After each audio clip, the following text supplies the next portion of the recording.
Welcome along, everybody. I produce a program every weekly on Newcastle Radio on 105.3 New FM, where I get the opportunity to interview artists, whether they be local or national artists. And just recently, I interviewed Anthony Lee, who's a good mate of mine, and he mentioned a story in that interview about a duo that he put together back in the early 80s, and I was intrigued and I decided to find out a little bit more about the story. We've got them both in the studio today, Anthony Lee. Hello, mate. Hello, Anthony. And Christian Anderson. And Christian Anderson. And the duo was called Somewhere Nowhere. Firstly, why the title Somewhere Nowhere? Do you know why? We're predicting the future. We don't know. We were just probably trying to come up with a name. It's a bit like Duran Duran and that kind of... yes. Trying to get into that kind of Oh, okay, yeah. Yeah, that was we the were. 80s, We wasn't were. it? It was the 80s, and we were riding that synth pop wave. I was very hip at the time.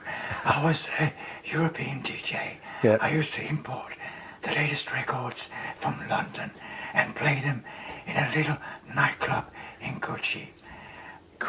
And basically bring in the latest music that I heard in Europe just before I migrated to Australia.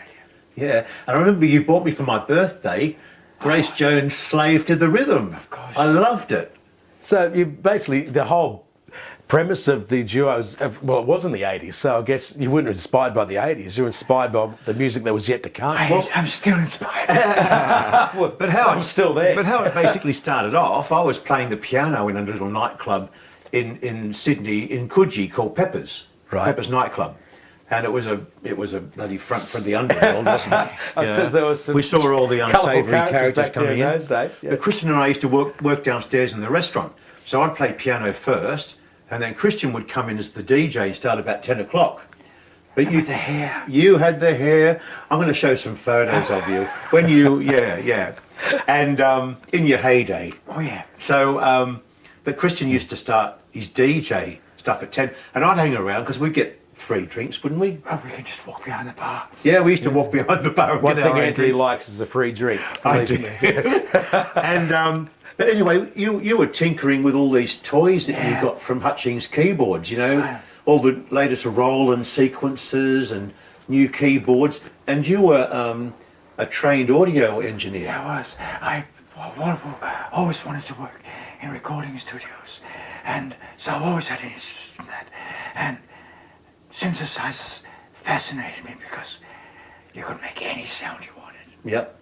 And we started, and I was playing piano, and you used to say to me after the gigs, you know, what do you think of this riff that I've come up with? You know, and it'd be this great little bass riff, and I think, wow, that's great. And I'd put a melody to it, and he'd say, yeah, I like that. And then we'd both think, what about some lyrics? And then we'd start coming up with some lyrics. And I remember we gradually used to bring more keyboards into your piano stage. Yeah. So eventually he had his keyboards, I brought mine in, and we just used to jam. we used to jam, yeah. And we used to jam at Peppers when there was no one there, didn't we? Yeah, well, they had to keep up the front for the restaurant. Yeah. So they could have the liquor license for the nightclub, which, of course, gave them a chance to sell all sorts of exotic merch. It's a real underbelly thing, isn't it? It was. I remember being there years ago.